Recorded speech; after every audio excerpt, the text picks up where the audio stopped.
Here comes a new challenger!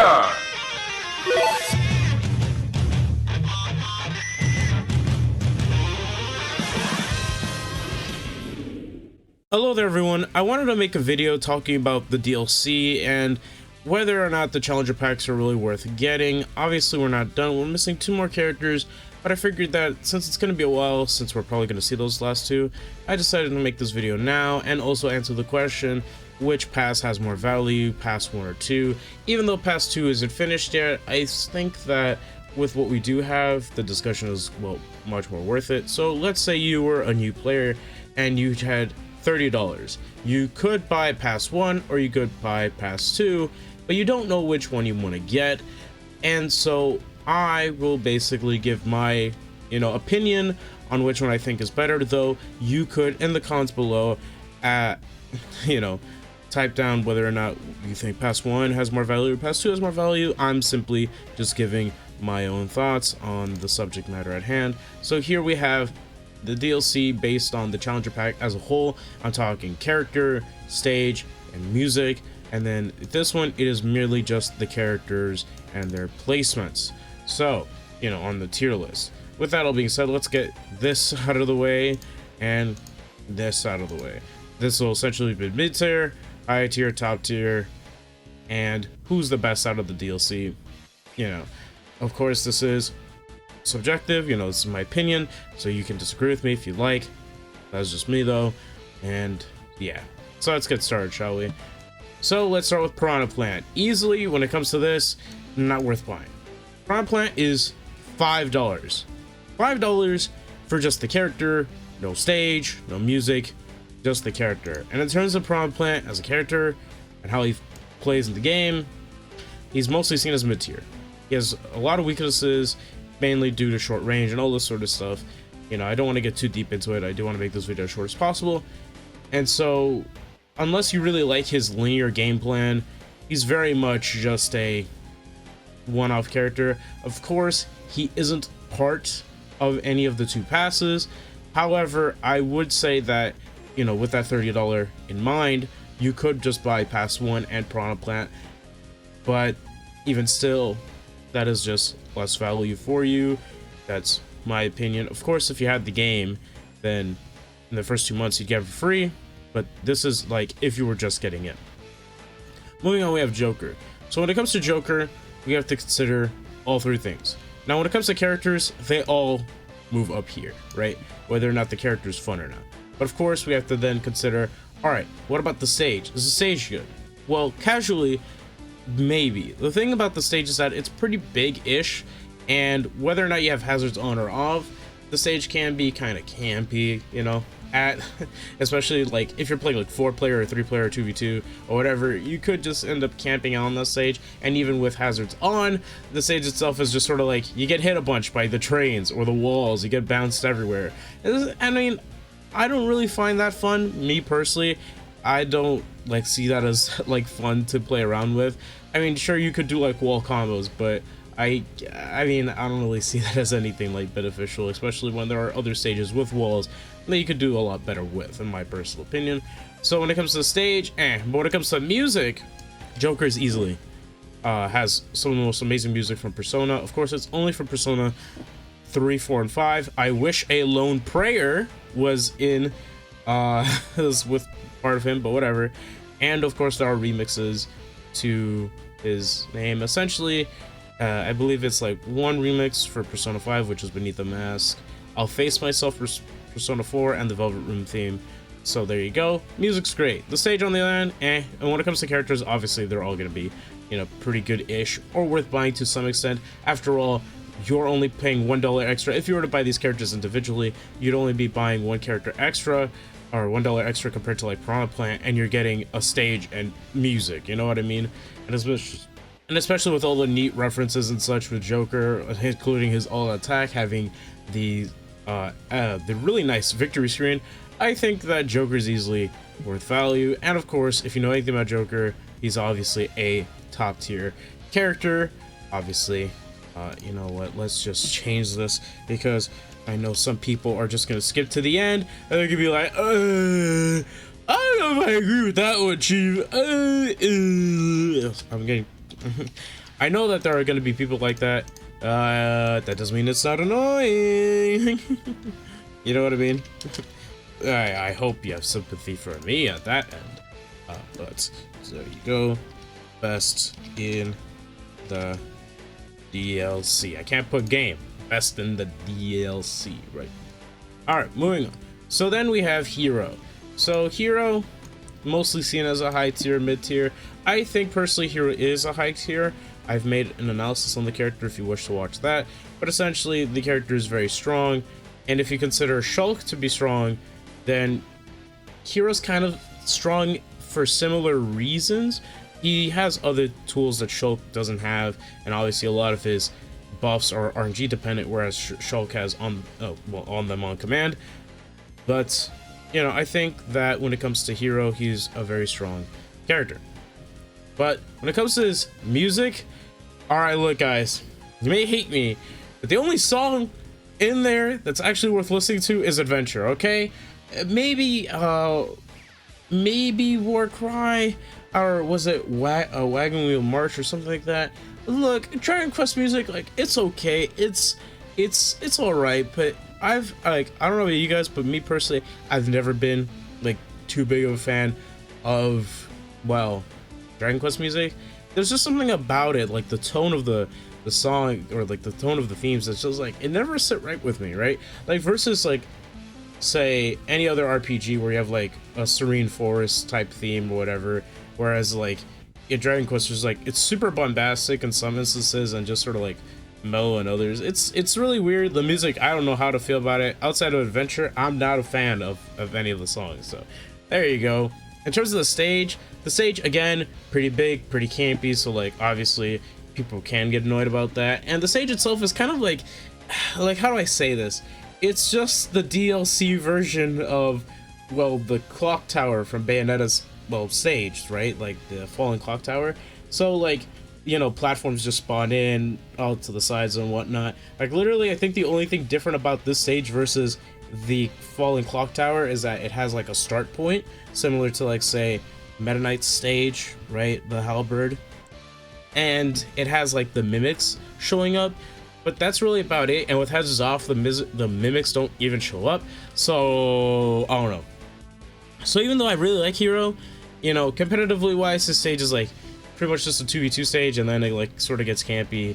But casually, it's kind of just like you already have the falling clock tower, which is essentially the same thing. It's like, obviously some of the platform layouts are different, but overall it's basically the same concept, right? So yeah. Moving on to Banjo. Alright, so when it comes to Banjo, character's great, obviously, and the music's fantastic. The music, when it comes to like Banjo's, the remixes that they did, it's beautiful. I'm so happy they even got Grant Kirkhope to do Spiral Mountain. That was great. I like that. However, when it comes to the stage, it's sort of a mixed bag. Competitively, obviously, it's banned. Casually, I mean, I've seen a lot of people don't like the stage, primarily because of the rotating aspect. It can get quite disorienting. Some people just don't like it. Kind of hurts the eyes a little bit. Maybe because, like, you know, it's just sort of spinning around while you're trying to focus on your characters, and it can get quite distracting. So I've heard many complaints about that. Me personally, I just sort of kind of get annoyed with the spinning as well. Like, I don't know, there's something about it that it's not very good for me. But yeah, even like when I play like that on Battlefield or FD versions, it's just not fun seeing that spin motion, especially when, like, if I get knocked away and I have to like look for my character real quick just to see where I flew off to, because, like, you know, the stage is like in the middle of rotation. It's just bothersome. So yeah, and plus for me personally, I get like really distracted at times, and that is like one of those stages that has affected me more so. So there you go. And when it comes to Banjo, he's mostly seen as a mid-tier. I'd say that Banjo could be a high tier, but that's only if you pretty much master him and have the position to play him. Otherwise, you're going to be dropping a lot of stuff and you're going to miss out on your confirms. As a character, you know, casually, I mean, he's just a zoner. You know, like Piranha Plant, he's just a zoner. He's just going to be throwing items at you, maybe like hit you once or twice, throw some items at you. It's like, it's rinse and repeat. There's like anything casually. and I don't really think you could do much interesting with him with items. I mean, you could, but not really, you know what I mean? So there you go. But obviously this is all competitive base, so if you're thinking about getting a character for the character and, you know, whether or not they're good or whatever, there you go. Moving on, however, you now have Terry. Now Terry, in terms of the character, obviously great. In terms of the music, you get 50 songs. That alone, whether or not you like the songs or not, that alone makes it great. And I'll be real with you, even though you can't use the stage competitively, casually, it's one of the most fun stages in all of the DLC. And that for me, it's like, you know, there's sort of like this 50-50 split, but right now, you know, it's 100-0 basically. Casually, the stage is fun to mess with. Just flying around, hitting the wall. Like, unlike the Joker stage, the walls will always be there and you can come off of them. And of course, if you kill, well then, boom, you go right through, and you get all this smoke and all this effects going on when a kill is actually obtained. It's very cool. I love the stage. Unfortunately, when it comes to it being hazards off, it's essentially the same stage. Nothing really changes, but it's still very cool that the stage does exist, and I'm very much a fan of it. I think it's very interesting. So yeah, it's definitely a stage worth playing on, and yeah, I think Terry's is easily worth it just for those alone. However, if you're looking to play him in a competitive sense, well, then most people see him as a high tier, and I agree. Terry's good. I just feel like personally people overhype the character. He's definitely strong. He's just like, it's just one of those things where it's like people think he's better than he actually is, which I've always had issues with, because even if like I'm not the greatest Terry player of all time, obviously, I can see it, acknowledge a lot of the issues with that character. So yeah, those are my thoughts. I just think Ryu and Ken are better than him, but hey, I mean, to each their own opinion, right? Then we have Biolith. So look, when it comes to the music, that's up to your opinion. My opinion is the music's great. I love the selection, even though God Shattering Star should have been one of those tracks. Very unfortunate that it isn't, but overall I would still say pretty good package all around. I still would not, however, recommend the stage. In terms of the stage, I mean, you have the marketplace, which is like you get hit left and right, you may bounce off the walls, or unless they break, then you get some flying. Then you have like the inside, which has like the 2 chandeliers on the top, which is like, oh, okay, but you know, if you think about it, it's sort of similar to like the Punch Out stage where you have like the lights on the top, and if you hit them they fall. It's kind of like that similar idea. And then you have like this gigantic walk-off, which isn't really all too interesting. And then you have walk-off but with platforms, which is the Church of Sephiroth. And if you have hazards off, then you're only in the Church of Sephiroth, which is just walk-offs with platforms just sitting there that may leave. They leave and then they come back. You don't transition. It's very boring. You could do a lot better. There are basically stages that are just more fun that essentially do what that stage does. So there you go. However, as for tier list, my personal opinion is I think Biolith's a high tier. And I've already made an analysis on him, so you should watch that if you want to. Most people consider him mid-tier though, of course. I know there's, well, not most, but like it's kind of like a split between whether or not he is a high tier or mid-tier. So it's, you know, still, it's like not the greatest placement. He's just sort of like in this in-between where it's like you can have reasons to put him here or reasons to put him here, but I'm gonna put him here for me personally because that's just how I feel about the character. And again, just watch the analysis if you want a better understanding. Next we have, you know, now we're moving into Fighter Pass 2. So starting with Min. When it comes to the character's fun, right? As any character objectively or subjectively, sorry, is fun. You know, for me, I find all the DLC characters fun in their own unique ways. When it comes to Min, that's obviously a brainer. When it comes to music, ARM's music has always been amazing. It is kind of unfortunate that we don't get the regular version of the main theme and Ramen Ball, but still, it's great nonetheless. I do love the remixes. When it comes to the stage, competitively, you can't really use it because of the 2 walls on the top. If those were removed, easily would have been a competitively viable stage with hazards off. Hazards on, just jumping around everywhere. You know, it's Spring Stadium for a reason. You're just jumping around everywhere. Robots will drop items. It is what it is. It's not like the greatest stage, but It's fun to mess with, and it is unique in its own way, though I wouldn't say it's the most fun stage to play on. Still, however, you know, this is my opinion, so I'll leave Min Min here, but you could put her here if you want to. It's just that for me, whereas with Terry, you know, the casual aspect is just so good that even though the competitive aspect is non-existent with this stage, I mean, you know, it's just that good. Whereas like with Min Min, this stage is like, it's fine. Again, like the layout is similar to like other stages, and the top wall, like the top ceiling, is just kind of annoying. So there you go. Min Min, of course, is considered a top tier. I made an analysis on her a while ago, I believe, and I mean, just look at Japan. Japan has been doing a lot of offline tournaments, and they despise this character. There's a reason for that. This character is obnoxious offline. Online, she's also obnoxious, but like, you know, it's more obnoxious online because now the Min Mins can react to anything you do, including your wake up options at ledge, and that means that you'll never have an advantage state because she controls the advantage state. You, on the other hand, must suffer and, well, deal with Min Min's arms. Very obnoxious, very obnoxious. It's essentially advantage state the character, which, yeah, she has a pretty bad disadvantage, but, you know, there are ways she can deal with that. So yeah, Min Min is incredibly powerful, and obviously the US is kind of like sleeping on her because we don't really have offline events, and not many people are considering playing her, but trust me when I say this, character's a menace. Then we have Steve, and regardless of whether or not you like the stages or not in a casual competitive sense, you can't deny that the stages, because it's not just one stage, it's multiple stages, is worth that alone. And of course the music is fantastic. When it comes to Steve, you have great music, you have potentially competitive stages. Yeah, they're big, but it's like the size of like Ellos, around there, with different platform layouts, which you can choose, by the way. It isn't like Arena Ferox where it's random if you have hazards off, and with hazards on, you're just basically playing Minecraft, you know. So I mean, definitely not like the craziest stages, but I don't think it really needs to be in this instance. And the music is amazing. So there you go, with only like one non-remix, but still, it's like, it's great music. And character mainly is considered a high tier with tons of potential, you know. So there you go.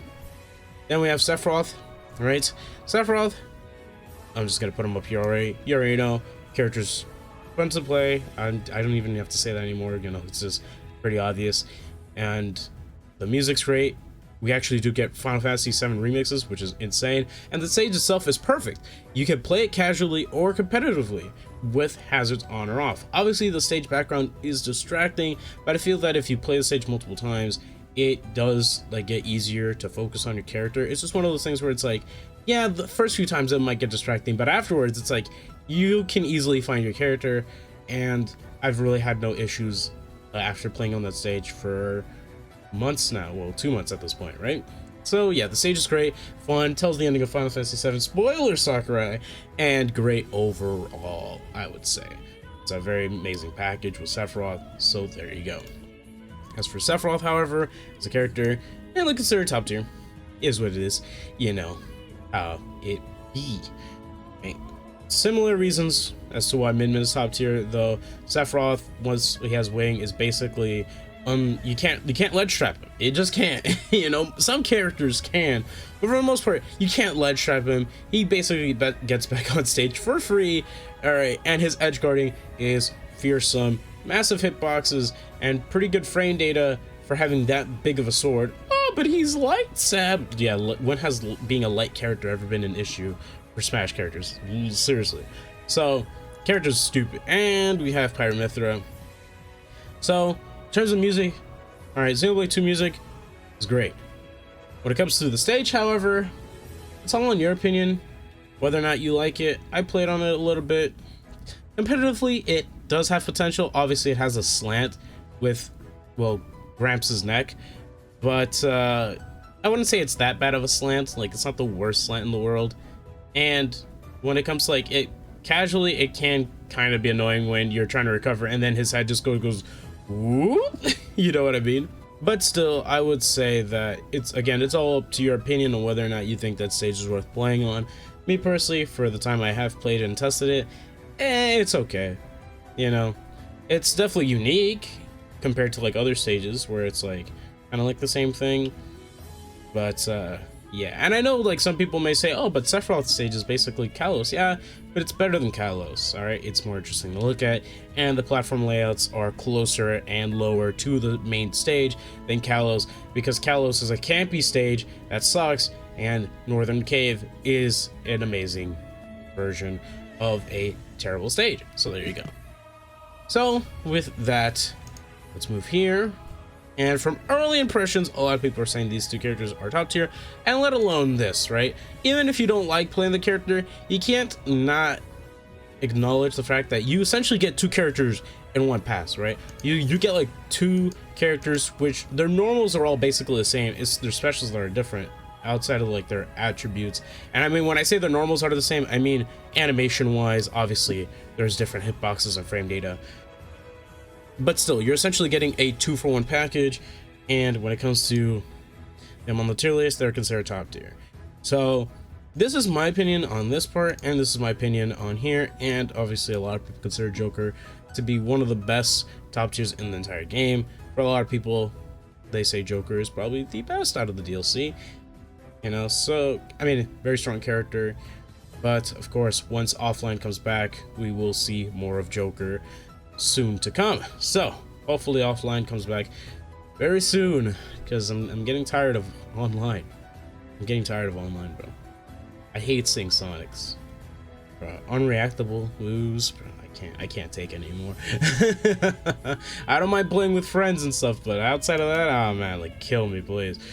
No, it's a joke, but like seriously, like it's so annoying to deal with. Like it's just like you're trying to play the game, but the game is so it's so unreactable and annoying. It's not fun unless you're playing with like I said, with friends. That's it, right? I mean, sometimes I open up random lobbies. Anyways, I'm getting off track. So now that we have this, obviously now we can rank, in my opinion, what I think has better value, despite Battle Pass 2 having less right now, because obviously we only have 4 characters, we're still missing 2.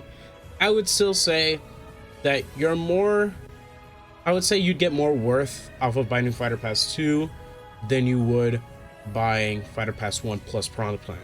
I mean, Fighter Pass 1 plus Piranha Plant, you're essentially getting a character that has like no stage and music, and for the most part, if we look at things like competitively, right, you're only getting like one top tier, some high tiers, and like 2 mid tiers at at worst, you know. So like that in terms of like competitive value, you know, if you want to play a character that's good, especially right now where we'll see in the future with like future patches whether or not these characters get nerfed or buffed or whatever the case may be, that Joker's pretty much like the only good character from Fighter Pass 2. The rest high tiers are great, don't get me wrong, but you know, that's still like there's 3 high tiers, 2 mid tiers. Where, and then, you know, if you're talking about the challenger packs as a whole, you know, I mean, obviously this is my opinion, but if you consider like my opinions into account, the only one like really worth buying for like any kind of player, you could argue, is like Terry. And even then for Terry, it's like it's only good for like casuals, not really competitive players, right? Because you can't use the stage in tournaments. So yeah, and come to think about it, you can't really use any of the stages from Pass 1 competitively, to be honest, right? Like most of them are banned, if anything. You know, people tried out like Mementos and the Dragon Quest stage, the Tree of Yusio, I can't pronounce it, but you know, people tried out those stages. It's just that all Fighter Pass 1 stages kind of just like below for any competitive aspect. The music's great, obviously, like all music is great, except I mean Dragon Quest in my opinion, because Dragon Quest music for the most part, at least with the songs they chose, is not like the best of the best, I'd say. I mean, obviously I know they went with battle themes and overworld themes, but still kind of like Whereas like with Fighter Pass 2, yes, you don't have the best DLC of the DLC, but you essentially have arguably 3 top tiers and 1 high tier versus 1 top tier, 3 high tiers, and 2 mid tiers, arguably 3 mid tiers and 2 high tiers. So if you're looking for like competitive like characters that you can actually win with and practice with and get good results with, you easily have a better chance with Fighter Pass 2 than you would with 1. And in terms of just buying a package in general, the entire thing as a whole, Fighter Pass 2, you have Steve. You have Steve, which his stage could work competitively, but I don't think it ever will. I think it will just stay banned. But still, the fact they have multiple stages in one stage that you can even select during, you know, during the stage select screen, sorry, is amazing. With Sephiroth, you have Northern Cave, with it being just a fantastic stage for competitive and casual play, regardless however you see it. The music's amazing and whatnot. When it comes to everyone down here, it's mainly just one of those things where it's like, it's just the stage that kind of holds them back for me personally. But obviously, you guys can let me know your opinions down in the comments below. Let me know what you think. Do you think Fighter Pass 2 is more worth than Fighter Pass 1, or vice versa? And obviously, when we're talking about Fighter Pass 1, please include Piranha Plant in that, because obviously if you have 30 balls, or I don't know, whatever, $30, if you have $30, you have easily access to Piranha Plant, because he's $5. It's $5, so why not? So there you go. Plus it's like 6 characters. Obviously, like I said, Fighter Pass 2 isn't complete, so I will make an update video to this down the road when Fighter Pass 2 is complete, because by then there'd be another patch note, and more patch notes means potentially more buffs or nerfs. So who knows, maybe characters that are here could end up here, characters that are here could end up here, you know, etc, etc. It's an interesting discussion to have. But with that all being said, I hope you guys enjoyed the video. This one was wasn't quick. I tried making it quick, but sometimes I just ramble on. I love to talk, if you couldn't tell. I can't shut up. But I hope you enjoyed at least. So thank you so much for watching and dealing with me, and I hope you have an amazing rest of your day. Let's get to 1,000 before the end of the year, and I'll see you guys in the next video. Peace.